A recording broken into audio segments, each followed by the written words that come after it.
EDK moom mu ngi liggéey pour le développement du Sénégal.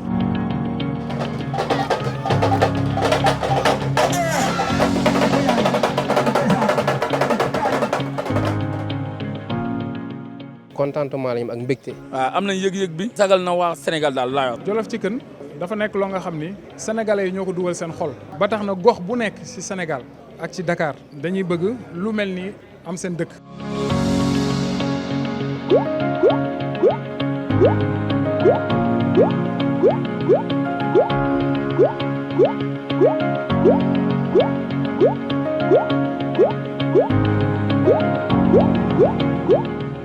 te incha allah dañoo fixé ay objectifs yoo nga xam ni bëgg nañ ko atteindre mooy am point EDK wala point Jolof Chicken un peu partout au Sénégal.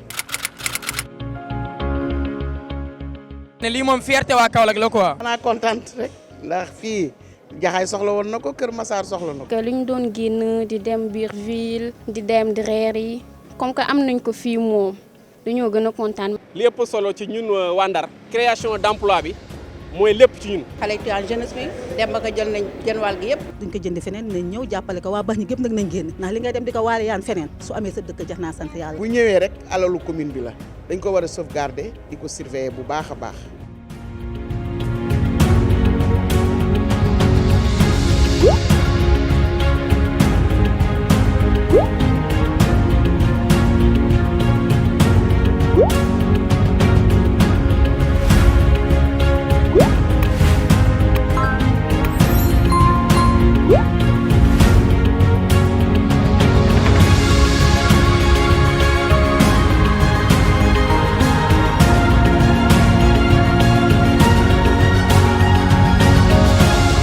neexaayu Jolof Chicken man chef ins mi ko togg maa ci xam dara. dënn bi neex na ma lool.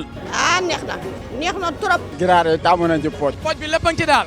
saf bi ci biir ku ko ñamul mënoo kaa xam. tombé naa si laax bi tombé naa si dënn bi waaye yëpp a neex. fa la lépp nekk fa la suuf gi nekk. man pooj baa ma ca neex. daf ka gàtt.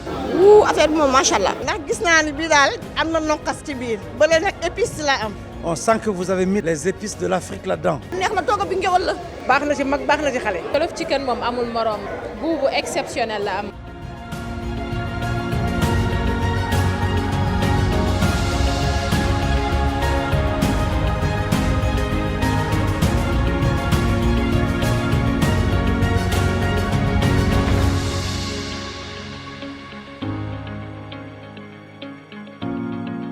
Jolof Chicken ganaari jàmm.